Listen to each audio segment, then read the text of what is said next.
Hi friends, ದಿನದ ಎಲ್ಲ ಪ್ರಮುಖ ಸುದ್ದಿಯನ್ನ ನಿಮಗೆ ತಲುಪಿಸೋ ಮಸ್ತ್ ಮಗ ಚಾನೆಲ್ನ ಫುಲ್ ನ್ಯೂಸ್ಗೆ ಸ್ವಾಗತ. ಜಮ್ಮು ಕಾಶ್ಮೀರ ಭಾರತದ ಒಂದು ಪ್ರಮುಖ ಭಾಗ ಅಂತ ಭಾರತದಲ್ಲಿರೋ ಅಮೆರಿಕದ ರಾಯಭಾರಿ ಸರ್ಗಿಯೋ ಗೋರ್ ಹೇಳಿದ್ದಾರೆ. ಸದ್ಯ ಶ್ರೀನಗರದ ಪ್ರವಾಸದಲ್ಲಿರೋ ಗೋರ್ ಜಮ್ಮು ಕಾಶ್ಮೀರ ಸಿಎಂ ಒಮರ್ ಅಬ್ದುಲ್ಲಾರನ್ನ ಭೇಟಿಯಾದರು.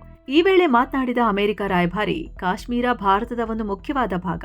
ನಾನು ಮೊದಲ ಬಾರಿಗೆ ಇಲ್ಲಿಗೆ ಬಂದಿದ್ದೀನಿ. ಇದು ತುಂಬಾ ಸುಂದರವಾದ ಜಾಗ ಅಂದಿದ್ದಾರೆ. ಸಿಎಂ ಜೊತೆ ಒಳ್ಳೆ ಮೀಟಿಂಗ್ ಆಯಿತು. ನಮ್ಮ ಸಂಬಂಧ ಇನ್ನಷ್ಟು ಗಟ್ಟಿಯಾಗಲಿದೆ ಅಂದಿದ್ದಾರೆ. ಅಲ್ಲದೆ ದಿಲ್ಲಿ ಮತ್ತು ಇಲ್ಲಿನ ರಾಜ್ಯ ಸರ್ಕಾರ ಸೇರಿ ಕಾಶ್ಮೀರವನ್ನ ಸೇಫ್ ಆಗಿ ಇಟ್ಟಿದ್ದಾರೆ ಅಂದಿದ್ದಾರೆ. ಹೀಗಾಗಿ ಅಮೆರಿಕದ ಪ್ರಜೆಗಳಿಗೆ ಜಮ್ಮು ಕಾಶ್ಮೀರ ಪ್ರವಾಸದ ಬಗ್ಗೆ ಇದ್ದ ಟ್ರಾವೆಲ್ ವಾರ್ನಿಂಗ್ ತೆಗೆಯೋ ಬಗ್ಗೆ ಯೋಚಿಸ್ತೀವಿ. ಈಗ ಪರಿಸ್ಥಿತಿ ಸುಧಾರಿಸಿರೋದ್ರಿಂದ ಆ ವಾರ್ನಿಂಗ್ ಅನ್ನ ರಿವೈಸ್ ಮಾಡಬಹುದು ಅಂದಿದ್ದಾರೆ. ಅಂದಹಾಗೆ ಆರ್ಟಿಕಲ್ 370 ರದ್ದತಿ ಮತ್ತು ಪಹಲ್ಗಾಮ್ ಉಗ್ರ ದಾಳಿ ಬಳಿಕ ಅಮೆರಿಕ ರಾಯಭಾರಿಯೊಬ್ಬರು ಕಾಶ್ಮೀರಕ್ಕೆ ಕೊಡ್ತಿರೋ ಮೊದಲ ಭೇಟಿ ಇದು. ಇನ್ನು ಈ ಗೋರ್ ಅಮೆರಿಕ ಡೊನಾಲ್ಡ್ ಟ್ರಂಪ್ರ ವಿಶೇಷ ಪ್ರತಿನಿಧಿ ಕೂಡ ಹೌದು. ಹಾಗೆ ಆತ ಪಾಕ್ ಆಕ್ರಮಿತ ಕಾಶ್ಮೀರ ಬೇರೆ ಕುದೀತಿದೆ. ಹೀಗಾಗಿ ಈ ಭೇಟಿ ಮಹತ್ವ ಪಡ್ಕೊಂಡಿದೆ. ಇನ್ನು ಗೋರ್ ಭೇಟಿ ಬಗ್ಗೆ ಸಿಎಂ ಒಮರ್ ಅಬ್ದುಲ್ಲಾ ಕೂಡ ಮಾತನಾಡಿದ್ದಾರೆ. ನಮ್ಮಿಬ್ಬರ ಮಧ್ಯೆ ಒಳ್ಳೆ ಮೀಟಿಂಗ್ ಆಯಿತು. ಭಾರತ ಮತ್ತು ಅಮೆರಿಕ ಸಂಬಂಧದ ಬಗ್ಗೆ ಚರ್ಚಿಸಿದ್ವಿ ಅಂದಿದ್ದಾರೆ. ಕಾಶ್ಮೀರದಲ್ಲಿ ಅಮೆರಿಕ ಏನೇನ್ ಮಾಡಬಹುದು ಅನ್ನೋದರ ಬಗ್ಗೆನೂ ಮಾತುಕತೆ ನಡೆಯಿತು. ಮುಂದಿನ ದಿನಗಳಲ್ಲಿ ವಾಷಿಂಗ್ಟನ್, ದಿಲ್ಲಿ ಮತ್ತು ಶ್ರೀನಗರದ ಮಧ್ಯೆ ಬಾಂಧವ್ಯ ಹೆಚ್ಚಾಗಲಿದೆ ಅಂದಿದ್ದಾರೆ. ಅಂದಹಾಗೆ ಈ ಮೀಟಿಂಗ್ಗೂ ಮುನ್ನ ಒಮರ್ ಅಬ್ದುಲ್ಲಾ ಕಾಶ್ಮೀರದ ಸಮಸ್ಯೆಗಳನ್ನ ನಾನು ಅಮೆರಿಕದ ರಾಯಭಾರಿ ಮುಂದೆ ಹೇಳಲ್ಲ ಅಂದಿದ್ರು. ನಮ್ಮ ಪ್ರಾಬ್ಲಮ್ಸ್ನ ಅಮೆರಿಕ ಸಾಲ್ವ್ ಮಾಡಲ್ಲ, ಕೇಂದ್ರ ಸರ್ಕಾರ ಬಗೆಹರಿಸುತ್ತೆ ಅಂದಿದ್ರು. ಇನ್ನು ಈ ಸರ್ಗಿಯೋ ಗೋರ್ ಲೆಫ್ಟಿನೆಂಟ್ ಗವರ್ನರ್ ಮನೋಜ್ ಸಿನ್ಹಾರನ್ನ ಭೇಟಿಯಾಗಿ ಗುರುವಾರ ಲಡಾಖ್ಗೆ ಹೋಗಲಿದ್ದಾರೆ. ಕರ್ನಾಟಕ ತಮಿಳುನಾಡು ಮಧ್ಯೆ ಕಾವೇರಿ ಗಲಾಟೆ ತೀವ್ರವಾಗ್ತಿರೋ ನಡುವೆ ಗುರುವಾರ ಕೇಂದ್ರ ಗೃಹ ಸಚಿವ ಅಮಿತ್ ಶಾ ಮಹತ್ವದ ಸಭೆ ನಡೆಸಲಿದ್ದಾರೆ. ತಮಿಳುನಾಡಿನ ಮಾಮಲ್ಲಪುರಂನಲ್ಲಿ 31ನೇ ದಕ್ಷಿಣ ವಲಯ ಮಂಡಳಿ ಸಭೆ ನಡೆಯಲಿದೆ. ಈ ಸಭೆಯಲ್ಲಿ ಕರ್ನಾಟಕ, ತಮಿಳುನಾಡು, ಆಂಧ್ರ ಸೇರಿ ದಕ್ಷಿಣ ಭಾರತದ ಎಲ್ಲಾ ರಾಜ್ಯಗಳ ಸಿಎಂಗಳು ಹಾಗೂ ಕೇಂದ್ರಾಡಳಿತ ಪ್ರದೇಶಗಳ ಪ್ರತಿನಿಧಿಗಳು ಭಾಗವಹಿಸಲಿದ್ದಾರೆ. ಸಭೆಯಲ್ಲಿ ಪ್ರಮುಖವಾಗಿ ಕಾವೇರಿ ಹಾಗೂ ಕೃಷ್ಣಾ ನದಿ ನೀರು ಹಂಚಿಕೆ ವಿವಾದಗಳ ಬಗ್ಗೆ ಮಹತ್ವದ ಚರ್ಚೆ ನಡೆಯಲಿದೆ. ಅದರಲ್ಲೂ ಕಾವೇರಿ ವಿಚಾರ ಇತ್ತೀಚಿನ ದಿನಗಳಲ್ಲಿ ಮತ್ತೆ ವಿವಾದಕ್ಕೆ ಕಾರಣ ಆಗ್ತಿದೆ. ಪ್ರತಿದಿನ 12,000 ಕ್ಯೂಸೆಕ್ ನೀರು ಬೇಕೇ ಬೇಕು ಅಂತ ತಮಿಳುನಾಡು ಹಠ ಹಿಡಿದಿದೆ. ಮಳೆ ಕಮ್ಮಿಯಾಗಿದೆ, ಡ್ಯಾಂಗಳಲ್ಲಿ ನೀರಿಲ್ಲ ಅಂದ್ರೂ ಕೇಳ್ತಿಲ್ಲ. ಕಾವೇರಿ ಜಲಮಂಡಳಿ ಮಧ್ಯಪ್ರವೇಶಿಸಿದ್ರೂ ವಿವಾದ ಇತ್ಯರ್ಥ ಆಗ್ತಿಲ್ಲ. ವಿಧಾನಸಭೆಯಲ್ಲಿ ನಡೀಬೇಕಿದ್ದ ವಿಜಯ್ ಡಿಕೆಶಿ ಮೀಟಿಂಗ್ ಕೂಡ ಗಲಾಟೆಯಿಂದ ರದ್ದಾಯಿತು. ಹೀಗಾಗಿ ಇಂತಹ ಬಿಗುವಿನ ವಾತಾವರಣದಲ್ಲಿ ಅಮಿತ್ ಶಾ ಸಭೆ ನಡೆಸ್ತಿರೋದು ಬಹಳ ಮಹತ್ವ ಪಡ್ಕೊಂಡಿದೆ. ಇದೇ ವೇಳೆ ದಕ್ಷಿಣ ರಾಜ್ಯಗಳ ಆತಂಕಕ್ಕೆ ಕಾರಣವಾಗಿರೋ ಡಿಲಿಮಿಟೇಷನ್ ಬಗ್ಗೆ ಕೂಡ ಗಂಭೀರ ಚರ್ಚೆ ನಡೆಯಲಿದೆ. ಹಾಗೆ ಶಿಕ್ಷಣ ಹಾಗೂ ಆಂಧ್ರಪ್ರದೇಶ ವಿಭಜನೆ ಕಾಯ್ದೆಯ ಸಮಸ್ಯೆಗಳ ಬಗ್ಗೆನೂ ಮಾತುಕತೆ ಆಗಲಿದೆ.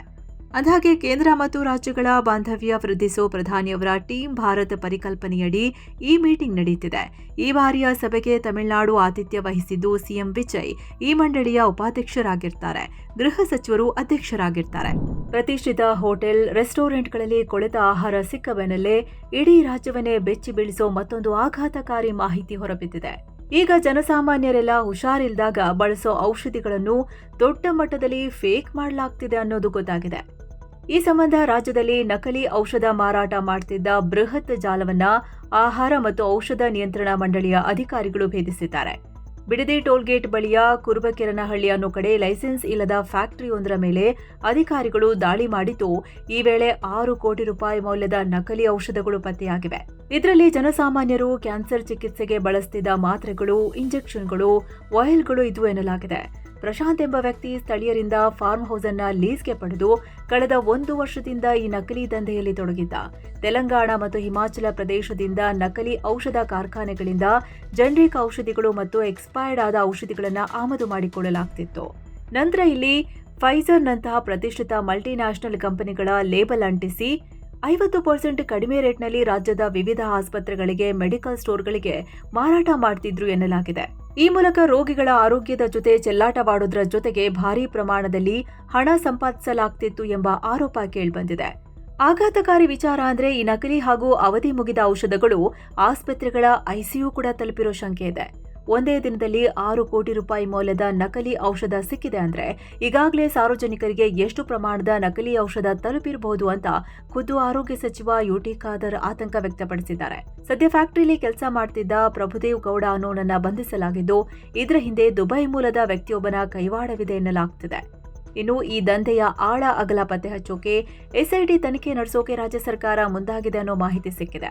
ಕಳೆದ 2 ವರ್ಷಗಳಲ್ಲಿ ಈ ಔಷಧಗಳನ್ನ ಯಾವ್ಯಾವ ಆಸ್ಪತ್ರೆಗಳಲ್ಲಿ ಬಳಸಲಾಗಿದೆ ಮತ್ತು ಇದರಿಂದ ರೋಗಿಗಳಿಗೆ ತೊಂದರೆ ಸಾವು ಸಂಭವಿಸಿದೆಯೇ ಎಂಬುದರ ಕುರಿತು ವಿಸ್ತೃತ ತನಿಖೆ ನಡೆಯಲಿದೆ. ಇನ್ನು ಭಾರತದ ಆಪರೇಷನ್ ಸಿಂಧೂರ್ ಬಗ್ಗೆ ಮತ್ತೊಂದು ಇಂಟ್ರೆಸ್ಟಿಂಗ್ ಮಾಹಿತಿ ಸಿಕ್ಕಿದೆ. ಈ ಕಾರ್ಯಾಚರಣೆ ಟೈಮಲ್ಲಿ ಪಾಕ್ನಲ್ಲಿರೋ ಹಫೀಜ್ ಸಯೀದ್ನ ಮುರಿದ್ಕೆ ಉಗ್ರ ನೆಲೆ ಮೇಲೆ ವಾಯುಪಡೆಯ ಮಹಿಳಾ ಪೈಲಟ್ ಬಾಂಬಿಂಗ್ ಮಾಡಿದ್ರು ಅಂತ ಗೊತ್ತಾಗಿದೆ. ಈ ಬಗ್ಗೆ ರಕ್ಷಣಾ ಮೂಲಗಳು ಕನ್ಫರ್ಮ್ ಮಾಡಿವೆ ಅಂತ ದಿ ಪ್ರಿಂಟ್ ಸುದ್ದಿ ಸಂಸ್ಥೆ ವರದಿ ಮಾಡಿದೆ. ದಾಳಿ ಮಾಡಿದ ತಂಡದಲ್ಲಿ ಮಹಿಳಾ ಫ್ಲೈಟ್ ಲೆಫ್ಟಿನೆಂಟ್ ಇದ್ರು. ಅವರು ಸುಖೋಯ್ 30 MKI ಯುದ್ಧ ವಿಮಾನವನ್ನ ಹಾರಿಸ್ತಿದ್ರು. ಅದರಿಂದಲೇ ರ್ಯಾಂಪೇಜ್ ಅಥವಾ ಬ್ರಹ್ಮೋಸ್ ಏರ್ ಟು ಗ್ರೌಂಡ್ ಕ್ಷಿಪಣಿ ಬಳಸಿ ದಾಳಿ ಮಾಡಿದ್ದಾರೆ ಅಂತ ವರದಿಯಾಗಿದೆ. ಅಂದಹಾಗೆ ಇತ್ತೀಚೆಗೆ ಡಿಸ್ಕವರಿ ಚಾನೆಲ್ನಲ್ಲಿ ಆಪರೇಷನ್ ಸಿಂಧೂರ್ ಬಗ್ಗೆ ಒಂದು ಡಾಕ್ಯುಮೆಂಟರಿ ಬಂದಿದೆ.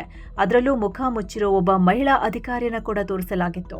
ಹೀಗಾಗಿ ಆಪರೇಷನ್ ಸಿಂಧೂರ್ನಲ್ಲಿ ನಮ್ಮ ಮಹಿಳಾ ಪೈಲಟ್ಗಳು ಕೂಡ ಭಾಗಿಯಾಗಿರುವುದು ಸ್ಪಷ್ಟವಾಗಿದೆ. ಇನ್ನು ಸ್ನೇಹಿತರೆ, 7 ಸ್ಯಾಂಡ್ಸ್ ಟೂರಿಸಂ ಕಂಪನಿ ಅವರು ಗುಜರಾತ್ ಮತ್ತು ಮಧ್ಯಪ್ರದೇಶದ 4 ಜ್ಯೋತಿರ್ಲಿಂಗ ದರ್ಶನಕ್ಕೆ ಟ್ರಿಪ್ ಆಯೋಜಿಸಿದ್ದಾರೆ. ಜೊತೆಗೆ ಅಹಮದಾಬಾದ್, ದ್ವಾರಕಾ ತರದ ಪ್ರವಾಸಿ ತಾಣಗಳನ್ನ ಕವರ್ ಮಾಡ್ತಾರೆ. ಆಸಕ್ತರು ಕೆಳಗಿರೋ ನಂಬರ್ಗೆ ಕಾಲ್ ಮಾಡಿ ನಿಮ್ಮ ಸೀಟನ್ನ ಬುಕ್ ಮಾಡ್ಕೊಳ್ಳಿ. ಪಿಎಂ ಕೇರ್ಸ್ ಫಂಡ್ನ 2024-25ನೇ ಸಾಲಿನ ಫೈನಾನ್ಷಿಯಲ್ ಡೇಟಾ ರಿಲೀಸ್ ಆಗಿದ್ದು, ಫಂಡ್ ಬ್ಯಾಲೆನ್ಸ್ ಭಾರೀ ಪ್ರಮಾಣದಲ್ಲಿ ಏರಿಕೆಯಾಗಿದೆ. ಮಾರ್ಚ್ 31, 2025ರ ಹೊತ್ತಿಗೆ ಈ ಫಂಡ್ನಲ್ಲಿ 8,452.92 ಕೋಟಿ ರೂಪಾಯಿ ಜಮಾ ಆಗಿದೆ. 2023-24ರಲ್ಲಿ 7,188 ಕೋಟಿ ಇದ್ದ ಈ ಮೊತ್ತ ಈಗ 17% ಹೆಚ್ಚಾಗಿದೆ. ಇದರಲ್ಲಿ ಬರೋಬ್ಬರಿ 93% ಅಂದ್ರೆ 7,846.65 ಕೋಟಿಯನ್ನ ಫಿಕ್ಸ್ಡ್ ಡೆಪಾಸಿಟ್ನಲ್ಲಿ ಇಡಲಾಗಿದೆ. ಇದರಿಂದಲೇ 469.38 ಕೋಟಿ ರೂಪಾಯಿ ಬಡ್ಡಿ ಬಂದಿದೆ. ಜೊತೆಗೆ ಈ ವರ್ಷ ಬಡ್ಡಿನೇ ಫಂಡ್ನ ಅತಿ ದೊಡ್ಡ ಆದಾಯ ಮೂಲವಾಗಿದೆ.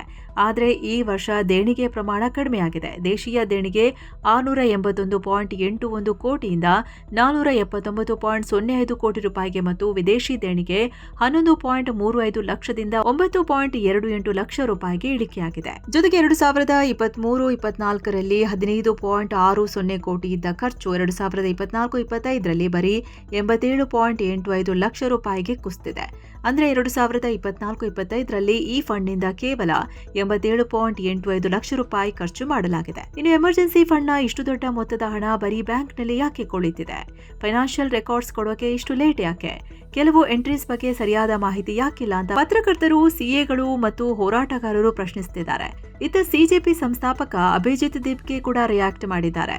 ಫಂಡ್ನಲ್ಲಿರೋ ಈ 8,500 ಕೋಟಿ ಹಣವನ್ನ ಮೂಲಸೌಕರ್ಯ ಇಲ್ಲದೆ ಹದಗೆಟ್ಟಿರೋ ಹಳ್ಳಿ ಶಾಲೆಗಳ ಡೆವಲಪ್ಮೆಂಟ್ಗೆ ಯಾಕೆ ಬಳಸ್ತಿಲ್ಲ ಅಂತ ಪ್ರಶ್ನೆ ಮಾಡಿದ್ದಾರೆ. ಅಂದಾಗೆ ಈ ಪಿಎಂ ಕೇರ್ಸ್ ಅಂದ್ರೆ prime ministers citizen assistance and relief in emergency situations fund ಅಂತ 2020ರ ಮಾರ್ಚ್ನಲ್ಲಿ ಕೋವಿಡ್ ಸಮಯದಲ್ಲಿ ಇದನ್ನು ಶುರು ಮಾಡಲಾಗಿತ್ತು. ದೇಶದಲ್ಲಿ ತುರ್ತು ಪರಿಸ್ಥಿತಿ ಮತ್ತು ಸಂಕಷ್ಟದ ಸಂದರ್ಭಗಳು ಬಂದಾಗ ನೆರವು ನೀಡುವ ಉದ್ದೇಶದಿಂದ ಇದನ್ನ ಸ್ಟಾರ್ಟ್ ಮಾಡಲಾಗಿತ್ತು. ತಮಿಳುನಾಡಿನ ವಿಜಯ್ ಸರ್ಕಾರ ವಿದ್ಯಾರ್ಥಿಗಳ ಪ್ರತಿಭಟನೆ ವಿಚಾರದಲ್ಲಿ ಯೂಟರ್ನ್ ಹೊಡೆದಿದೆ. ಸಿಜೆಪಿ ಮತ್ತು ಎಡಪಕ್ಷಗಳ ಪ್ರತಿಭಟನೆಯಲ್ಲಿ ವಿದ್ಯಾರ್ಥಿಗಳು ಭಾಗವಹಿಸುವ ಹಾಗಿಲ್ಲ ಅಂತ ಆಗಸ್ಟ್ 14ರಂದು ಹೊರಡಿಸಿದ್ದ ಆದೇಶವನ್ನ ವಾಪಸ್ ಪಡೆದಿದೆ. ದಿಲ್ಲಿಯ ನೀಟ್ ಹೋರಾಟದ ನಂತರ ಪ್ರತಿಭಟನೆಗಳು ಹೆಚ್ಚಾಗ್ತಿರುವುದಕ್ಕೆ ಈ ನಿರ್ಬಂಧ ಹೇರಲಾಗಿತ್ತು. ಆದರೆ ಇದು ಸಂವಿಧಾನ ವಿರೋಧಿ ಅಂತ ಸಿಜೆಪಿ ಮತ್ತು ವಿಜಯ್ ಸರ್ಕಾರಕ್ಕೆ ಬೆಂಬಲ ಕೊಟ್ಟಿರೋ ಎಡಪಕ್ಷಗಳೇ ತಿರುಗಿ ಬಿದ್ದಿತ್ತು. ಬಳಿಕ ಎಚ್ಚೆತ್ತುಕೊಂಡು ಸರ್ಕಾರ ಈ ಆದೇಶ ಹಿಂಪಡೆದಿದೆ. ಮತ್ತೊಂದು ಕಡೆ ಮೊದಲ ಬಾರಿಗೆ ವಿಜಯ್ ಸರ್ಕಾರದ ವಿರುದ್ಧ ಭ್ರಷ್ಟಾಚಾರದ ಆರೋಪ ಕೇಳಿಬಂದಿದೆ. ಸಿಎಂ ಕಚೇರಿ ಶಿಫ್ಟ್ ಮಾಡೋಕೆ ಕರೆದಿದ್ದ 5.54 ಕೋಟಿ ಟೆಂಡರ್ನಲ್ಲಿ ಭಾರೀ ಅಕ್ರಮ ನಡೆದಿದೆ ಅಂತ ವಿಪಕ್ಷ ಡಿಎಂಕೆ ಮತ್ತು ಬಿಜೆಪಿ ಆರೋಪಿಸಿವೆ. ಟೆಂಡರ್ ಮುಗಿಯುವ ಮುನ್ನವೇ ಕಾಮಗಾರಿ ಶುರುವಾಗಿದೆ. ಆನ್ಲೈನ್ನಲ್ಲಿ ವೆಚ್ಚ ಬಚ್ಚಿಡಲಾಗಿತ್ತು ಮತ್ತು ನ್ಯೂಸ್ ಪೇಪರ್ ಜಾಹೀರಾತು ಬಂದ 4 ದಿನದ ನಂತರ ಟೆಂಡರ್ ಅಪ್ಲೋಡ್ ಮಾಡಿದ್ದಾರೆ ಅನ್ನೋದು ಪ್ರಮುಖ ಆರೋಪ. ಆದರೆ ಇದನ್ನ ತಳ್ಳಿ ಹಾಕಿರೋ ಸರ್ಕಾರ ಇದು ಕೇವಲ ಟೆಕ್ನಿಕಲ್ ಇಶ್ಯೂ, ಟೆಂಡರ್ ಇನ್ನೂ ಮುಗ್ದಿಲ್ಲ ಅಂತ ಹೇಳಿದೆ. ಇನ್ನೊಂದು ಕಡೆ ತಮಿಳುನಾಡಿನ ಎಲ್ಲಾ ಶಾಸಕರಿಗೆ ಹೊಸ ಕಾರು ಮತ್ತು ಡ್ರೈವರ್ ಸಂಬಳ ಕೊಡೋದಾಗಿ ಸಿಎಂ ವಿಜಯ್ ಘೋಷಿಸಿದ್ದಾರೆ. ಜೊತೆಗೆ ಕಾರಿನ ನಿರ್ವಹಣೆಗೆ 75,000 ಮತ್ತು ಅಸಿಸ್ಟೆಂಟ್ ಇಟ್ಕೊಳ್ಳೋಕೆ ತಿಂಗಳಿಗೆ 25,000 ಭತ್ಯೆ ಕೊಡೋದಾಗಿ ಹೇಳಿದ್ದಾರೆ. ಇನ್ನು ಯುಜಿಸಿ ನೆಟ್ ಪರೀಕ್ಷೆಯಲ್ಲಿ ಆದ ಎಡವಟ್ಟಿನ ನಂತರ ನ್ಯಾಷನಲ್ ಟೆಸ್ಟಿಂಗ್ ಏಜೆನ್ಸಿ ದೊಡ್ಡ ನಿರ್ಧಾರ ತಗೊಂಡಿದೆ. ತನ್ನ ಎಕ್ಸಾಮ್ ಟೀಮನ್ನೇ ಕಂಪ್ಲೀಟ್ ಆಗಿ ಬದಲಾಯಿಸಿದೆ. ಬರೋಬ್ಬರಿ 600 ಸಬ್ಜೆಕ್ಟ್ಸ್ ಎಕ್ಸ್ಪರ್ಟ್ಗಳನ್ನ ಕೆಲಸದಿಂದ ತೆಗೆದುಹಾಕಿದೆ. ಇವರ ಜಾಗಕ್ಕೆ ಈಗ ಹೊಸ ಎಕ್ಸ್ಪರ್ಟ್ಗಳನ್ನ ಎನ್ಟಿಎ ನೇಮಕ ಮಾಡಿಕೊಳ್ತಿದೆ. ಶಿಕ್ಷಣ ಸಚಿವಾಲಯ ಎಕ್ಸಾಮ್ ಬಗ್ಗೆ ಪೂರ್ತಿ ಆಡಿಟ್ ಮಾಡಿ ಅಂತ ಹೇಳಿದ ಮೇಲೆ ಈ ಆಕ್ಷನ್ ಆಗಿದೆ. ಅಂದಹಾಗೆ ಕಳೆದ ಜೂನ್ನಲ್ಲಿ ನಡೆದಿದ್ದ ಯುಜಿಸಿ ನೆಟ್ನ 3 ವಿಷಯಗಳ ಪರೀಕ್ಷೆಯನ್ನ ಎನ್ಟಿಎ ಸೆಪ್ಟೆಂಬರ್ನಲ್ಲಿ ನಡೆಸೋದಾಗಿ ಹೇಳಿದೆ. ಇಂಗ್ಲಿಷ್, ಕಾಮರ್ಸ್ ಮತ್ತು ಸೋಷಿಯಾಲಜಿ ವಿಷಯಗಳ ಪ್ರಶ್ನೆ ಪತ್ರಿಕೆಯಲ್ಲಿ ಸಾಕಷ್ಟು ಫ್ಯಾಕ್ಚುಯಲ್, ಟೈಪಿಂಗ್ ಮತ್ತು ಭಾಷಾಂತರದ ತಪ್ಪುಗಳು ಇದ್ವು. ಜೊತೆಗೆ ಹಳೆ ಪ್ರಶ್ನೆಗಳೇ ರಿಪೀಟ್ ಆಗಿವೆ, ಹೀಗಾಗಿ ರೀ ಎಕ್ಸಾಮ್ ಮಾಡ್ತೀನಿ ಅಂತ ಎನ್ಟಿಎ ಹೇಳಿತ್ತು. ಇನ್ನು ಎನ್ಟಿಎ ತನ್ನ ಆಫೀಸನ್ನ ಬೇರೆ ಕಡೆಗೆ ಶಿಫ್ಟ್ ಮಾಡ್ತೀವಿ ಅಂತ ಶಿಕ್ಷಣ ಸಚಿವಾಲಯಕ್ಕೆ ಹೇಳಿದೆ. ಓಕ್ಲಾದಲ್ಲಿರೋ ಆಫೀಸ್ನ ಬದಲಾಯಿಸಿ ಮಿಂಟೋ ರೋಡ್ನಲ್ಲಿರೋ ಸಿಐಎಸ್ಎಫ್ ಭದ್ರತೆಯ ಆಫೀಸ್ಗೆ ಹೋಗ್ತೀವಿ ಅಂತಿದೆ. ಹಾಗೆ ಇನ್ಮುಂದೆ ಪ್ರಶ್ನೆ ಪತ್ರಿಕೆ ಚೆಕ್ ಮಾಡೋಕೆ 4 ಹಂತದ ಸಿಸ್ಟಮ್ ತರ್ತಿದ್ದೀವಿ ಅಂತ ಎನ್ಟಿಎ ಅಧಿಕಾರಿಗಳು ಕೇಂದ್ರ ಶಿಕ್ಷಣ ಸಚಿವ ಪ್ರಹ್ಲಾದ್ ಜೋಶಿ ಅವರಿಗೆ ಹೇಳಿದ್ದಾರೆ. ಇನ್ನು ಸುಪ್ರೀಂ ಕೋರ್ಟ್ನಲ್ಲಿ ನೀಟ್ ಪೇಪರ್ ಲೀಕ್ ಕೇಸ್ನ ವಿಚಾರಣೆ ನಡೆಯಿತು. ಈ ವೇಳೆ ಸುಪ್ರೀಂ ಕೋರ್ಟ್ ಕೇಂದ್ರ ಸರ್ಕಾರಕ್ಕೆ ಮಹತ್ವದ ಸೂಚನೆ ಕೊಟ್ಟಿದೆ. ಎನ್ಟಿಎ ಸಂಸ್ಥೆಯನ್ನ ಪೂರ್ತಿಯಾಗಿ ಇನ್ಸ್ಟಿಟ್ಯೂಷನಲೈಸ್ ಅಂದ್ರೆ ಪರ್ಮನೆಂಟ್ ಮಾಡಬೇಕು ಅಂತಿದೆ. ಇದಕ್ಕಾಗಿ ಸೇಫ್ ಆದ ಮೂಲಸೌಕರ್ಯ ಬೇಕು. ಹಾಗೆ ಭವಿಷ್ಯದಲ್ಲಿ ಪೇಪರ್ಗಳು ಲೀಕ್ ಆಗದಂತೆ ತಡೆಯೋಕೆ ಪರ್ಮನೆಂಟ್ ಮೆಕ್ಯಾನಿಸಂ ಬೇಕು ಅಂತ ಹೇಳಿದೆ. ಜೊತೆಗೆ ರಾಧಾಕೃಷ್ಣನ್ ಕಮಿಟಿ ಮತ್ತು ನಂದನ್ ನಿಲೇಕಣಿ ಸಮಿತಿ ಕೊಡೋ ಸಲಹೆಗಳನ್ನ ಹೇಗೆ ಜಾರಿ ಮಾಡ್ತೀರಿ ಅನ್ನೋ ಬಗ್ಗೆ ಅಫಿಡವಿಟ್ ಸಲ್ಲಿಸಿ ಅಂತ ನಿರ್ದೇಶನ ಕೊಟ್ಟಿದೆ. ಇನ್ನು ಬಿಜೆಪಿ ಪಕ್ಷದಲ್ಲಿ ಮತ್ತೊಂದು ಮೇಜರ್ ಸರ್ಜರಿ ಆಗ್ತಿದೆ. ಬಿಜೆಪಿ ರಾಷ್ಟ್ರಾಧ್ಯಕ್ಷ ನಿತಿನ್ ನಬೀನ್ ಹೊಸ ಟೀಮ್ ಪ್ರಕಟಿಸಿದ ಬೆನ್ನಲ್ಲೇ ಬಿಜೆಪಿ ತನ್ನ ಅತ್ಯುನ್ನತ ಸಂಸದೀಯ ಮಂಡಳಿ ಅಂದ್ರೆ ಪಾರ್ಲಿಮೆಂಟರಿ ಬೋರ್ಡ್ ಅನ್ನ ಪುನರ್ರಚಿಸೋಕೆ ಮುಂದಾಗಿದೆ ಅನ್ನೋ ಮಾಹಿತಿ ಸಿಕ್ಕಿದೆ. ಸದ್ಯ ಪ್ರಧಾನಿ ಮೋದಿ, ಅಮಿತ್ ಶಾ ಸೇರಿ 12 ನಾಯಕರಿದ್ದ ಈ ಉನ್ನತ ಮಂಡಳಿಗೆ ಈಗ ಹಲವು ಹೊಸ ಮುಖಗಳು ಎಂಟ್ರಿ ಕೊಡಲಿವೆ. ಅಚ್ಚರಿ ಅಂದ್ರೆ ಈ ಬಾರಿ UP CM Yogi Adityanath, Assam CM Himanta Biswa Sarma ಹಾಗೂ ಮಹಾರಾಷ್ಟ್ರ ಸಿಎಂ ದೇವೇಂದ್ರ ಫಡ್ನವೀಸ್ ಹೆಸರು ಮುಂಚೂಣಿಯಲ್ಲಿದೆ. ವಿಶೇಷ ಅಂದ್ರೆ ಬಿಜೆಪಿ ಆಡಳಿತದಲ್ಲಿರೋ ರಾಜ್ಯಗಳಲ್ಲಿ ಸಿಎಂ ಹಾಗೂ ಪ್ರಧಾನಿಗಳನ್ನ ಆಯ್ಕೆ ಮಾಡೋ ಪವರ್ ಈ ಮಂಡಳಿಗಿದೆ. ಇದರಲ್ಲಿ ಮಾಜಿ ಸಿಎಂ ಬಿಎಸ್ ಯಡಿಯೂರಪ್ಪ ಹಾಗೂ ಬಿಜೆಪಿ ರಾಷ್ಟ್ರೀಯ ಸಂಘಟನಾ ಕಾರ್ಯದರ್ಶಿ ಬಿಎಲ್ ಸಂತೋಷ್ ಕೂಡ ಸದ್ಯ ಮೆಂಬರ್ ಆಗಿದ್ದಾರೆ. ಸಾಮಾನ್ಯವಾಗಿ ಹಾಲಿ ಸಿಎಂಗಳಿಗೆ ಇಲ್ಲಿ ಜಾಗ ಇರ್ತಿರ್ಲಿಲ್ಲ. ಆದರೆ ಈ ಬಾರಿ ನಿಯಮ ಬದಿಗಿಟ್ಟು ಈ ಪ್ರಭಾವಿ ನಾಯಕರಿಗೆ ಮಣೆ ಹಾಕೋದಕ್ಕೆ ಹೈಕಮಾಂಡ್ ಪ್ಲಾನ್ ಮಾಡಿದೆ. ಈ ಹೊಸ ಬದಲಾವಣೆಯಿಂದ ಹಿರಿಯ ನಾಯಕರಿಗೆ ಟೆನ್ಷನ್ ಶುರುವಾಗಿದೆ. ಮಾಜಿ ಅಧ್ಯಕ್ಷ ಜೆಪಿ ನಡ್ಡಾ ಹಾಗೂ ನಿತಿನ್ ಗಡ್ಕರಿ ಮಂಡಳಿಯಲ್ಲಿ ಉಳಿತಾರಾ ಅಥವಾ ಹೊರಗಡೆ ಹೋಗ್ತಾರಾ ಅನ್ನೋ ಕುತೂಹಲ ಮೂಡಿದೆ. ಇದರ ಜೊತೆಗೆ ಕೇಂದ್ರ ಚುನಾವಣಾ ಸಮಿತಿ ಹಾಗೂ ರಾಷ್ಟ್ರೀಯ ಕಾರ್ಯಕಾರಿಣಿಯನ್ನು ಹೊಸದಾಗಿ ರಚಿಸೋಕೆ ಬಿಜೆಪಿ ಮುಂದಾಗಿದೆ ಅಂತ ಹೇಳಲಾಗ್ತಿದೆ. ಇನ್ನು ಇವತ್ತು ಕೂಡ ವಿಧಾನಮಂಡಲ ಅಧಿವೇಶನದಲ್ಲಿ ವಾಲ್ಮೀಕಿ ಹಗರಣದ ಆರೋಪಿ ಸಚಿವ ನಾಗೇಂದ್ರ ರಾಜೀನಾಮೆಗೆ ವಿಪಕ್ಷಗಳು ಆಗ್ರಹಿಸಿದ್ವು. ಆದರೆ ಇದರ ಮಧ್ಯೆನೂ ಕೆಲ ವಿಷಯಗಳ ಬಗ್ಗೆ ಚರ್ಚೆಯಾಗಿದೆ. ವಿಧಾನ ಪರಿಷತ್ನಲ್ಲಿ ಬಿಎಂಟಿಸಿ ಬಸ್ ಬಿಡಿಭಾಗಗಳ ಖರೀದಿಯಲ್ಲಿ ನಡೆದಿರೋ ಅಕ್ರಮದ ಬಗ್ಗೆ ಸಾರಿಗೆ ಸಚಿವ ಭೈರತಿ ಸುರೇಶ್ ಮಾಹಿತಿ ನೀಡಿದ್ರು. ಈ ಗೋಲ್ಮಾಲ್ ತನಿಖೆಗಾಗಿ ಈಗಾಗಲೇ 5 ಅಧಿಕಾರಿಗಳ ಸಮಿತಿ ರಚಿಸಲಾಗಿದೆ. ಪ್ರಾಥಮಿಕ ವರದಿಯ ಆಧಾರದ ಮೇಲೆ 8 ಸಿಬ್ಬಂದಿಯನ್ನ ಅಮಾನತು ಮಾಡಲಾಗಿದೆ. ತಪ್ಪಿತಸ್ಥರ ವಿರುದ್ಧ ಕಠಿಣ ಕ್ರಮ ತಗೊಳ್ಳೋದಾಗಿ ಸುರೇಶ್ ಭರವಸೆ ನೀಡಿದ್ರು. ಇನ್ನೊಂದೆಡೆ ಶಿಕ್ಷಣ ಸಂಸ್ಥೆಗಳು ಹಾಗೂ ಮಠಮಾನ್ಯಗಳಿಗೆ ನೀಡಲಾದ ಸರ್ಕಾರಿ ಜಾಗದ ಬಗ್ಗೆ ಡಿಸಿಎಂ ಪರಮೇಶ್ವರ್ ಮಹತ್ವದ ಎಚ್ಚರಿಕೆ ನೀಡಿದ್ದಾರೆ. 2010ರಿಂದ ಈವರೆಗೆ ಸುಮಾರು 2400 ಎಕರೆ ಜಮೀನು ನೀಡಲಾಗಿದೆ. ಯಾವ ಉದ್ದೇಶಕ್ಕಾಗಿ ಸರ್ಕಾರದಿಂದ ಭೂಮಿ ಪಡೆಯಲಾಗಿದೆಯೋ ಅದೇ ಉದ್ದೇಶಕ್ಕಾಗಿ ಬಳಸಬೇಕು.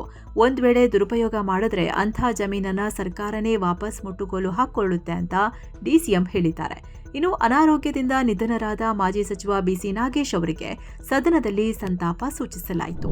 ರಾಜ್ಯ ಸಚಿವ ಸಂಪುಟದ ಖಾತೆ ಹಂಚಿಕೆಯಲ್ಲಿ ಮತ್ತೊಂದು ಬದಲಾವಣೆಯಾಗಿದೆ. ಗ್ರೇಟರ್ ಬೆಂಗಳೂರು ಅಭಿವೃದ್ಧಿ ಸಚಿವ ಕೃಷ್ಣ ಬೈರೇಗೌಡ ಅವರಿಗೆ ಹೆಚ್ಚುವರಿಯಾಗಿ ಸಂಸದೀಯ ವ್ಯವಹಾರಗಳ ಇಲಾಖೆಯ ಜವಾಬ್ದಾರಿ ನೀಡಲಾಗಿದೆ.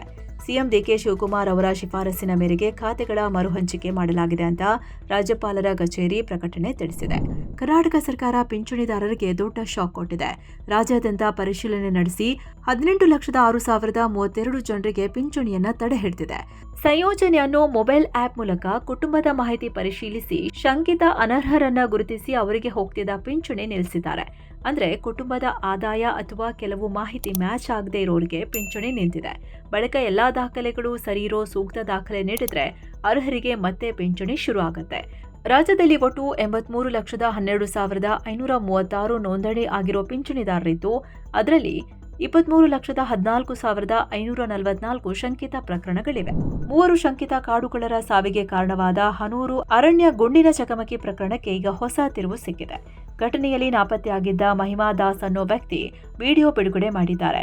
ವಿಡಿಯೋದಲ್ಲಿ ಅರಣ್ಯ ಇಲಾಖೆಯ ಸಿಬ್ಬಂದಿ ನಮ್ಮ ಮೇಲೆ ಮೊದಲು ಗುಂಡಿನ ದಾಳಿ ಮಾಡಿದ್ರು ಅಂತ ಮಹಿಮಾ ದಾಸ್ ಆರೋಪ ಮಾಡಿದ್ದಾರೆ. ಜೊತೆಗೆ ನನಗೆ ಪ್ರಾಣ ಭಯವಿದ್ದು ರಕ್ಷಣೆ ಬೇಕು ಅಂತ ಮನವಿ ಮಾಡಿದ್ದಾರೆ. ಇನ್ನು ಮೈಸೂರಿನ ಚಿನ್ನದ ಅಂಬಾರಿ ಹೊತ್ತಿದ್ದ ಅಭಿಮನ್ಯು ಆನೆಗೆ ನಿವೃತ್ತಿ ಸಿಕ್ಕಿದೆ. ವಯಸ್ಸಿನ ಕಾರಣಕ್ಕೆ ಈ ಬಾರಿ ಅಭಿಮನ್ಯು ದಸರಾ ಆನೆಗಳ ಪಟ್ಟಿಯಿಂದ ಹೊರಗುಳಿದಿದೆ. ಸತತ 6 ಬಾರಿ ಚಿನ್ನದ ಅಂಬಾರಿ ಹೊತ್ತಿದ್ದ ಅಭಿಮನ್ಯುಗೆ ಈಗ 60 ವರ್ಷ ಆಗಿದೆ. ಸದ್ಯ ಧನಂಜಯ, ಮಹೇಂದ್ರ, ಸುಗ್ರೀವ ಅಥವಾ ಪ್ರಶಾಂತ ಈ 4 ಆನೆಗಳ ಪೈಕಿ ಒಂದು ಈ ಬಾರಿ ಅಂಬಾರಿಯನ್ನ ಹೊರಲಿದೆ. ಮಾಜಿ ಸಚಿವ ಹಾಗೂ ಬಿಜೆಪಿ ಹಿರಿಯ ನಾಯಕ ಬಿಸಿ ನಾಗೇಶ್ ನಿಧನರಾಗಿದ್ದಾರೆ. 67 ವರ್ಷದ ನಾಗೇಶ್ ಕಳೆದೊಂದು ವರ್ಷದಿಂದ ಬ್ರೈನ್ ಟ್ಯೂಮರ್ನಿಂದ ಬಳಲುತ್ತಿದ್ರು. ಆದ್ರೀಗ ಚಿಕಿತ್ಸೆ ಫಲಕಾರಿಯಾಗದೆ ಕೊನೆಯುಸಿರೆಳೆದಿದ್ದಾರೆ. ಇವರ ನಿಧನಕ್ಕೆ ಸಿಎಂ ಸೇರಿದಂತೆ ಹಲವು ಗಣ್ಯರು ಸಂತಾಪ ಸೂಚಿಸಿದ್ದಾರೆ. ಬೆಂಗಳೂರಲ್ಲಿ ಮತ್ತೆ ಫುಟ್ಪಾತ್ ಒತ್ತುವರಿ ಮಾಡೋರಿಗೆ ಬೆಂಗಳೂರು ನಗರಾಭಿವೃದ್ಧಿ ಸಚಿವ ಕೃಷ್ಣ ಬೈರೇಗೌಡ ದೊಡ್ಡ ಎಚ್ಚರಿಕೆ ನೀಡಿದ್ದಾರೆ. ತೆರವು ಕಾರ್ಯಾಚರಣೆ ಮಾಡಿದ ಜಾಗದಲ್ಲಿನೇ ಮತ್ತೆ ಅಂಗಡಿ ಹಾಕಿದ್ರೆ ಅಂತಹವರ ವಸ್ತುಗಳನ್ನ ಜಪ್ತಿ ಮಾಡಿ ದುಪ್ಪಟ್ಟು ದಂಡ ವಿಧಿಸಿ ಅಂತ ಅಧಿಕಾರಿಗಳಿಗೆ ಸೂಚನೆ ಕೊಟ್ಟಿದ್ದಾರೆ. ಅಲ್ಲದೆ ಈಗಾಗಲೇ ನಗರದ 1500 ಕಿಲೋಮೀಟರ್ ಪ್ರಮುಖ ರಸ್ತೆಗಳ ಪೈಕಿ 964 ಕಿಲೋಮೀಟರ್ ಪಾದಚಾರಿಗಳ ಮಾರ್ಗಗಳ ಒತ್ತುವರಿ ತೆರವುಗೊಳಿಸಲಾಗಿದೆ. ಉಳಿದ ಒತ್ತುವರಿಯನ್ನ ಆಗಸ್ಟ್ ತಿಂಗಳೊಳಗೆ ಮುಗಿಸಿ ಅಂತ ಸಚಿವರು ಅಧಿಕಾರಿಗಳಿಗೆ ನಿರ್ದೇಶನ ನೀಡಿದ್ದಾರೆ. ಇನ್ನೊಂದು ಕಡೆ ಪಾದಚಾರಿ ಮಾರ್ಗದಲ್ಲಿ ವಾಹನ ಚಲಾಯಿಸೋ ಸವಾರರಿಗೂ ಭಾರೀ ದಂಡ ಬೀಳೋ ಸಾಧ್ಯತೆ ಇದೆ. ಸದ್ಯ ಫುಟ್ಪಾತ್ ಮೇಲೆ ವಾಹನ ಚಲಾಯಿಸಿದ್ರೆ 500 ರೂಪಾಯಿ ದಂಡ ಇದೆ. ಆದರೆ ಇದರ ಬದಲು ಮೊದಲ ಬಾರಿ ನಿಯಮ ಉಲ್ಲಂಘಿಸಿದ್ರೆ 5,000 ಹಾಗೂ ಎರಡನೇ ಬಾರಿ ಸಿಕ್ಕಿಬಿದ್ರೆ 10,000 ರೂಪಾಯಿ ದಂಡ ವಿಧಿಸಿ ಅಂತ ಸಾರಿಗೆ ಇಲಾಖೆ ಸರ್ಕಾರಕ್ಕೆ ಪ್ರಸ್ತಾವನೆ ಸಲ್ಲಿಸಿದೆ. ಇನ್ನು ಸರ್ಕಾರದ ಅಂತಿಮ ಆದೇಶದ ಬಳಿಕ ಈ ಹೊಸ ನಿಯಮ ಜಾರಿಗೆ ಬರಲಿದೆ. ಇನ್ನು ದೇಶಿ ರಕ್ಷಣಾ ಉತ್ಪಾದನೆಗೆ ಒತ್ತು ಕೊಡೋಕೆ ಕೇಂದ್ರ ರಕ್ಷಣಾ ಇಲಾಖೆ ಮಹತ್ವದ ನಿರ್ಧಾರ ತಗೊಂಡಿದೆ. ಒಟ್ಟು 3,070 ಕೋಟಿ ರೂಪಾಯಿ ಮೌಲ್ಯದ 405 ರಕ್ಷಣಾ ವಸ್ತುಗಳ ಆಮದನ್ನ ಬ್ಯಾನ್ ಮಾಡಿದೆ. ಅಂದ್ರೆ ದೇಶಿ ಕಂಪನಿಗಳಿಗೆ ಈ ಬ್ಯಾನ್ನಿಂದ 3,070 ಕೋಟಿ ರೂಪಾಯಿ ಬಿಸಿನೆಸ್ ಆಗಲಿದೆ. ಇದರಲ್ಲಿ ಲಘು ಮತ್ತು ಸುಧಾರಿತ ಹೆಲಿಕಾಪ್ಟರ್ಗಳ ಬಿಡಿ ಭಾಗಗಳು ಇವೆ. ಸುಖೋಯ್ ಮತ್ತು ತೇಜಸ್ ಯುದ್ಧ ವಿಮಾನದ ಸ್ಪೇರ್ ಪಾರ್ಟ್ಗಳಿವೆ. ಜೊತೆಗೆ T-72, T-90 ಟ್ಯಾಂಕ್ ಬಿಡಿ ಭಾಗಗಳ ಆಮದಿಗೂ ಬ್ಯಾನ್ ಹಾಕಲಾಗಿದೆ. ಇಂಪೋರ್ಟ್ ಮಾಡೋ ಬದಲು ಭಾರತದ ಖಾಸಗಿ ಕಂಪನಿಗಳೇ ಈ ರಕ್ಷಣಾ ಸಾಮಗ್ರಿಗಳನ್ನು ತಯಾರಿಸಿ ಅಂತ ಸರ್ಕಾರ ಈ ನಿರ್ಧಾರ ಮಾಡಿದೆ. ಸೇನಾ ಸಾಮಗ್ರಿಗಳಿಗಾಗಿ ಬೇರೆ ದೇಶದ ಮೇಲಿನ ಅವಲಂಬನೆ ಕಡಿಮೆ ಮಾಡೋದು ಇದರ ಮೂಲ ಉದ್ದೇಶ. ಜೆನ್ಸಿಗಳ ಪ್ರತಿಭಟನೆ ನಂತರ ಇದೀಗ ಜೆನ್ ಆಲ್ಫಾಗಳು ಬೀದಿಗಿಳಿದಿದ್ದಾರೆ. ಮಧ್ಯಪ್ರದೇಶದ ಭೋಪಾಲ್ನಲ್ಲಿ ಶಾಲೆಗೆ ಹೋಗುವ ವಿದ್ಯಾರ್ಥಿಗಳು ಬೀದಿಗಿಳಿದು ಪ್ರತಿಭಟಿಸಿದ್ದಾರೆ. ಡಿಎಂಎಸ್ ಅಥವಾ ಡೆಮಾನ್ಸ್ಟ್ರೇಷನ್ ಮಲ್ಟಿಪರ್ಪಸ್ ಸ್ಕೂಲ್ ಅನ್ನ ಕೇಂದ್ರೀಯ ವಿದ್ಯಾಲಯದ ಜೊತೆಗೆ ವಿಲೀನಗೊಳಿಸುವ ಪ್ರಸ್ತಾವನೆ ವಿರೋಧಿಸಿ ಈ ಪ್ರತಿಭಟನೆ ನಡೆದಿದೆ. ಡಿಎಂಎಸ್ ಶಾಲೆ ಕೇಂದ್ರೀಯ ವಿದ್ಯಾಲಯ ಸಂಘಟನೆಗೆ ವಿಲೀನವಾದರೆ ತಮ್ಮ ಶಾಲೆಯ ಐಡೆಂಟಿಟಿನೇ ಹೋಗುತ್ತೆ. ಇನೋವೇಟಿವ್ ಟೀಚಿಂಗ್ ಮೆಥಡ್ಗಳನ್ನು ಪ್ರಯತ್ನಿಸೋದು ಕಡಿಮೆಯಾಗುತ್ತೆ. ಆಡಳಿತ, ಅಡ್ಮಿಷನ್ ಸೇರಿ ಶಾಲೆಯ ಇಡೀ ಸಿಸ್ಟಮ್ ಬದಲಾಗುತ್ತೆ ಅಂತ ವಿದ್ಯಾರ್ಥಿಗಳು ಕಳವಳ ವ್ಯಕ್ತಪಡಿಸಿದ್ದಾರೆ. ಇನ್ನು ಆಮ್ ಆದ್ಮಿ ಪಾರ್ಟಿ ನಾಯಕ ಸತ್ಯೇಂದ್ರ ಜೈನ್ ಮತ್ತೆ ಅರೆಸ್ಟ್ ಆಗಿದ್ದಾರೆ. ದೆಹಲಿ ಜಲಮಂಡಳಿಯ ಟೆಂಡರ್ನಲ್ಲಿ ಖಾಸಗಿ ಕಂಪನಿಗೆ ಲಾಭ ಮಾಡಿಕೊಡೋಕೆ ರೂಲ್ಸ್ ಚೇಂಜ್ ಮಾಡಿದ್ರು ಅನ್ನೋ ಆರೋಪ ಇವರ ಮೇಲಿದೆ. ದಿಲ್ಲಿಯ ಎಸಿಬಿ ಅಧಿಕಾರಿಗಳು ಜೈನ್ ಮತ್ತು ಜಲಮಂಡಳಿಯ ಮಾಜಿ ಸಿಇಒ ಸೇರಿ 5 ಜನರನ್ನ ಬಂಧಿಸಿದ್ದಾರೆ. ಆದ್ರೆ ತಾನು ಪಂಜಾಬ್ ಆಪ್ಕೋ ಇನ್ಚಾರ್ಜ್ ಆಗಿರೋದ್ರಿಂದ ಅಲ್ಲಿನ ಎಲೆಕ್ಷನ್ ಕಾರಣಕ್ಕೆ ಈ ಅರೆಸ್ಟ್ ಆಗಿದೆ ಅಂತ ಸತ್ಯೇಂದ್ರ ಜೈನ್ ಹೇಳಿದ್ದಾರೆ. ಇನ್ನು ಸತ್ಯೇಂದ್ರ ಜೈನ್ ಸೇರಿದಂತೆ 4 ಆರೋಪಿಗಳಿಗೆ ದಿಲ್ಲಿ ಕೋರ್ಟ್ 14 ದಿನಗಳ ನ್ಯಾಯಾಂಗ ಬಂಧನ ವಿಧಿಸಿದೆ. ಮತ್ತೊಬ್ಬ ಆರೋಪಿ ಅಂಕಿತ್ ಶ್ರೀವಾಸ್ತವರನ್ನ 2 ದಿನಗಳ ಪೊಲೀಸ್ ಕಸ್ಟಡಿಗೆ ಒಪ್ಪಿಸಿದೆ. ಇತ್ತ ಈ ಅರೆಸ್ಟ್ ಬಗ್ಗೆ ಸಿಟ್ಟಾಗಿರೋ ಕೇಜ್ರಿವಾಲ್ ಅಮಿತ್ ಶಾ ಆದೇಶದ ಮೇಲೆ ಜೈನ್ರನ್ನ ಮತ್ತೆ ಜೈಲಿಗೆ ಹಾಕಿದ್ದಾರೆ ಅಂತ ಹೇಳಿದ್ದಾರೆ. ಹಳೆ ಕೇಸ್ ಮತ್ತು ಈಗಿರೋ ಕೇಸ್ ಎರಡೂ ನಕಲಿ. ಬಿಜೆಪಿಯ ಈ ಸರ್ವಾಧಿಕಾರ ಇನ್ಮುಂದೆ ನಡೆಯಲ್ಲ ಅಂತ ಮೋದಿ ಸರ್ಕಾರದ ಅಂತ್ಯ ಖಚಿತ ಅಂತ ಗುಡುಗಿದ್ದಾರೆ. ಅಂದಾಗೆ 2022ರಲ್ಲೂ ಕೋಲ್ಕತ್ತಾದ 4 ಶೆಲ್ ಕಂಪನಿಗಳ ಮೂಲಕ ಹವಾಲಾ ಹಣ ಅಕ್ರಮ ವರ್ಗಾವಣೆ ಮಾಡಿದ್ರು ಅನ್ನೋ ಆರೋಪದ ಮೇಲೆ ಇಡಿ ಜೈನ್ರನ್ನ ಅರೆಸ್ಟ್ ಮಾಡಲಾಗಿತ್ತು. ಮಧ್ಯಪ್ರದೇಶದಲ್ಲಿ ವಿಚಿತ್ರ ಪ್ರತಿಭಟನೆ ನಡೆದಿದೆ. ವ್ಯಕ್ತಿಯೊಬ್ಬರು ನಾಯಿಯ ವೇಷ ಹಾಕೊಂಡು ಪ್ರತಿಭಟಿಸಿದ್ದಾರೆ. ಖಾಂಡ್ವಾ ಮುನ್ಸಿಪಲ್ ಕಾರ್ಪೊರೇಷನ್ ಕಚೇರಿಯಲ್ಲಿ ಈ ಘಟನೆ ನಡೆದಿದೆ. ಬೀದಿ ನಾಯಿಗಳ ಸಂತಾನಹರಣ ಮಾಡೋದ್ರಲ್ಲಿ ಭ್ರಷ್ಟಾಚಾರ ಆಗಿದೆ ಅಂತ ಆರೋಪಿಸಿ ಈ ತರ ಮಾಡಿದ್ದಾರೆ. ಆ ಕಾರ್ಪೊರೇಷನ್ನ ವಿಪಕ್ಷ ನಾಯಕ ದೀಪಕ್ ಮುಲ್ಲು ರಾಥೋರ್ ನೇತೃತ್ವದಲ್ಲಿ ಈ ಪ್ರತಿಭಟನೆ ನಡೆದಿದೆ. ಈ ಪ್ರತಿಭಟನೆಯ ವಿಡಿಯೋ ಮತ್ತು ಫೋಟೋಗಳು ಸೋಷಿಯಲ್ ಮೀಡಿಯಾದಲ್ಲಿ ವೈರಲ್ ಆಗ್ತಿವೆ. ಸದ್ಯ ಈ ಭ್ರಷ್ಟಾಚಾರ ಆರೋಪದ ಸತ್ಯಾಸತ್ಯತೆ ತಿಳಿಯೋಕೆ ಕಮಿಟಿ ರಚಿಸ್ತೀವಿ ಅಂತ ಖಾಂಡ್ವಾ ಮುನ್ಸಿಪಲ್ ಕಾರ್ಪೊರೇಷನ್ ಹೇಳಿದೆ. ಕೋಲ್ಕತ್ತಾದಲ್ಲಿರೋ 5 ಮಹಡಿಯ ಹೋಟೆಲ್ ಒಂದರಲ್ಲಿ ದೊಡ್ಡ ಬೆಂಕಿ ಅವಘಡ ಆಗಿ ಕನಿಷ್ಠ 9 ಮಂದಿ ಸಾವನ್ನಪ್ಪಿರೋ ಘಟನೆ ನಡೆದಿದೆ. ಮೃತಪಟ್ಟವರಲ್ಲಿ 2 ಮಹಿಳೆಯರು ಮತ್ತೊಂದು ಮಗು ಕೂಡ ಇದೆ. ಕೆಲವರು ಬಾಂಗ್ಲಾ ಪ್ರಜೆಗಳು ಕೂಡ ಇದ್ದಾರೆ ಎನ್ನಲಾಗಿದೆ. ಏರ್ ಕಂಡೀಷನರ್ ಸ್ಫೋಟ ಆಗಿ ಈ ರೀತಿ ಆಗಿರಬಹುದು ಅಂತ ಶಂಕಿಸಲಾಗಿದೆ. ಇನ್ನು ದೇಶದಲ್ಲಿ E20 ಪೆಟ್ರೋಲ್ ಬಗ್ಗೆ ಚರ್ಚೆ ನಡೀತಿರೋ ಹೊತ್ತಲ್ಲೇ ಈಗ ಹಳೆ ವಾಹನಗಳಿಗಾಗಿ ಮತ್ತೆ E10 ಪೆಟ್ರೋಲ್ ತರೋ ಬಗ್ಗೆ ಸರ್ಕಾರ ಯೋಚನೆ ಮಾಡ್ತಿದೆ ಅಂತ ಮಾಹಿತಿ ಸಿಕ್ಕಿದೆ.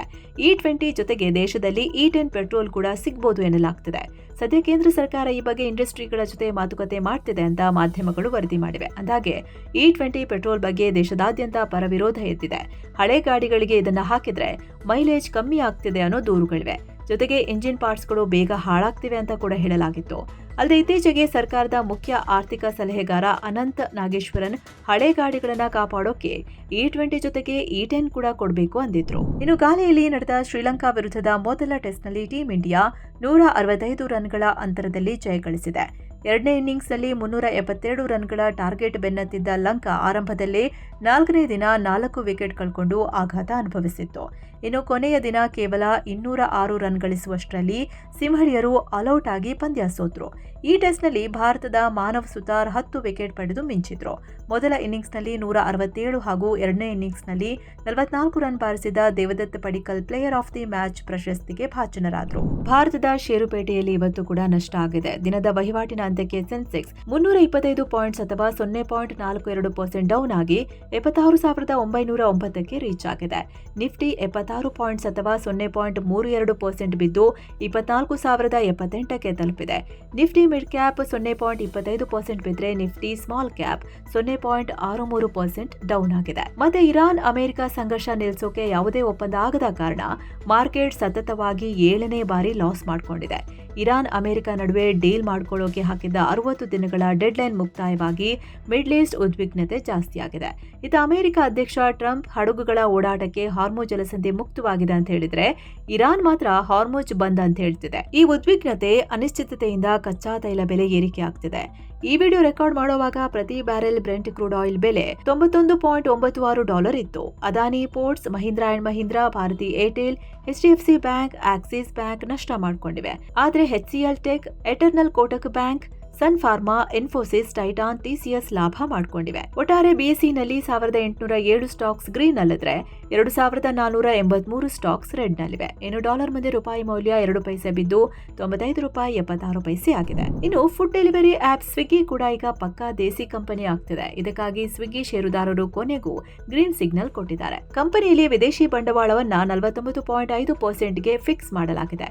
ಇದರಿಂದ ಸ್ವಿಗ್ಗಿ ಈಗ ಅಧಿಕೃತವಾಗಿ ಭಾರತೀಯ ಒಡೆತನದ ಕಂಪನಿ ಅಂತ ಕರೆಸಿಕೊಳ್ಳಲಿದೆ. ಇನ್ನು ಕೇಂದ್ರ ಸರ್ಕಾರ ಮನೆಗಳಿಗೆ ಬಳಸೋ PNG ಅಂದ್ರೆ ಪೈಪ್ಡ್ ನ್ಯಾಚುರಲ್ ಗ್ಯಾಸ್ ಕನೆಕ್ಷನ್ ಹೆಚ್ಚಿಸೋಕೆ ಹೊಸ ಇನ್ಸೆಂಟಿವ್ ಅಂದ್ರೆ ಪ್ರೋತ್ಸಾಹ ಧನ ಸ್ಕೀಮ್ಗೆ ಅಪ್ರೂವಲ್ ಕೊಟ್ಟಿದೆ. ಇದು ಸೆಪ್ಟೆಂಬರ್ 1, 2026ರಿಂದಲೇ ಜಾರಿಗೆ ಬರಲಿದೆ. ಈ ಹೊಸ ಸ್ಕೀಮ್ ಮೂಲಕ ಸಿಟಿ ಗ್ಯಾಸ್ ಡಿಸ್ಟ್ರಿಬ್ಯೂಷನ್ ಕಂಪನಿಗಳಿಗೆ ಹೊಸ ಏರಿಯಾಗಳಿಗೆ ನೆಟ್ವರ್ಕ್ ವಿಸ್ತರಿಸೋಕೆ ಇನ್ಸೆಂಟಿವ್ ಕೊಡಲಾಗುತ್ತೆ. ಇನ್ನು ಈ ಸ್ಕೀಮ್ ಅಡಿಯಲ್ಲಿ ಪ್ರತಿಯೊಂದು ಹೊಸ ಬಿಲ್ಡ್ PNG ಕನೆಕ್ಷನ್ಗೆ ಗ್ಯಾಸ್ ಕಂಪನಿಗಳಿಗೆ ಹೆಚ್ಚುವರಿಯಾಗಿ 200 ಸ್ಟ್ಯಾಂಡರ್ಡ್ ಕ್ಯೂಬಿಕ್ ಮೀಟರ್ನಷ್ಟು ಕಡಿಮೆ ಬೆಲೆಯ ಗ್ಯಾಸ್ ಕೊಡಲಾಗುತ್ತೆ. ಈ ಹೆಚ್ಚುವರಿ ಅಗ್ಗದ ಗ್ಯಾಸ್ನಿಂದ ಕಂಪನಿಗಳ ಗ್ಯಾಸ್ ಖರೀದಿ ಖರ್ಚು ಕಮ್ಮಿ ಆಗಲಿದೆ. ಜನರು ಬೇಗ LPGಯಿಂದ ಕ್ಲೀನ್ ಕುಕಿಂಗ್ ಗ್ಯಾಸ್ ಅಂದ್ರೆ PNGಗೆ ಬದಲಾಗಲಿ ಅನ್ನೋದೇ ಸರ್ಕಾರದ ಉದ್ದೇಶ. ವೋಕ್ಸ್ವ್ಯಾಗನ್ ಕಂಪನಿ ಭಾರತದಲ್ಲಿ ದೊಡ್ಡ ಬದಲಾವಣೆಗೆ ಮುಂದಾಗಿದೆ. ತನ್ನ ಕಂಪನಿಯ ಬಹುಪಾಲು ಒಡೆತನ ಅಂದ್ರೆ 51% ಪಾಲನ್ನ ಭಾರತೀಯ ಕಂಪನಿಗೆ ಬಿಟ್ಕೊಡೋಕೆ ರೆಡಿಯಾಗಿದೆ. ಈ ಬಗ್ಗೆ ವೋಕ್ಸ್ವ್ಯಾಗನ್ ಗ್ರೂಪ್ನ ಮತ್ತೊಂದು company Skoda auto CEO Klaus Zellmer ಮಾಹಿತಿ ಕೊಟ್ಟಿದ್ದಾರೆ. ಕೆಲವೇ ವಾರಗಳಲ್ಲಿ ಸ್ಥಳೀಯ ಪಾಲುದಾರರ ಜೊತೆ ಅಗ್ರಿಮೆಂಟ್ ಆಗಲಿದೆ ಅಂದಿದ್ದಾರೆ. ಭಾರತದಲ್ಲಿ ಬಿಸಿನೆಸ್ ದೊಡ್ಡದಾಗಿ ಬೆಳೆಸೋಕೆ ಈ ನಿರ್ಧಾರ ತಗೊಂಡಿದ್ದೀವಿ ಅಂದಿದ್ದಾರೆ. ಅಂದಾಗೆ ಸಜ್ಜನ್ ಜಿಂದಾಲ್ ಅವರ JSW ಗ್ರೂಪ್ ಜೊತೆ ವೋಕ್ಸ್ವ್ಯಾಗನ್ ಮಾತುಕತೆ ನಡೆಸುತ್ತಿದೆ ಅಂತ ಹೇಳಲಾಗ್ತಿದೆ. ಇನ್ನು ಚಿನ್ನ ಮತ್ತು ಬೆಳ್ಳಿ ಬೆಲೆ ವಿಚಾರಕ್ಕೆ ಬಂದ್ರೆ 24 ಕ್ಯಾರೆಟ್ನ 10 ಗ್ರಾಂ ಚಿನ್ನದ ಬೆಲೆಯಲ್ಲಿ $212 ಕಡಿಮೆಯಾಗಿ $1,53,868 ಆಗಿದೆ. 22 ಕ್ಯಾರೆಟ್ನ 10 ಗ್ರಾಂ ಚಿನ್ನದ ಬೆಲೆಯಲ್ಲಿ $194 ಕಮ್ಮಿಯಾಗಿ $1,40,943 ಆಗಿದೆ. ಇನ್ನು 1 ಕೆಜಿ ಬೆಳ್ಳಿ ಬೆಲೆಯಲ್ಲಿ $3,939 ಕಡಿಮೆಯಾಗಿ $2,29,225 ಆಗಿದೆ. ಸೊ ಫ್ರೆಂಡ್ಸ್, ಇದಾಗಿತ್ತು ಇವತ್ತಿನ ಫುಲ್ ನ್ಯೂಸ್. ನಿಮಗೆ ಈ ವಿಡಿಯೋ ಇಷ್ಟ ಆಗ್ತಿದ್ರೆ, ನಮ್ಮ ಈ ಪ್ರಯತ್ನ ನಿಮಗೆ ವ್ಯಾಲ್ಯೂಬಲ್ ಅನ್ಸಿದ್ರೆ ಈ ಕೂಡಲೇ ಕೆಳಗೆ ಕಾಣ್ತಿರೋ ಜಾಯಿನ್ ಆಪ್ಷನ್ ಅನ್ನ ಕ್ಲಿಕ್ ಮಾಡಿ ನಮ್ಮನ್ನ ಬೆಂಬಲಿಸಿ. ಹೀಗೆ ಮತ್ತೆ ಭೇಟಿ ಆಗ್ತಿರೋಣ. ನಮಸ್ಕಾರ.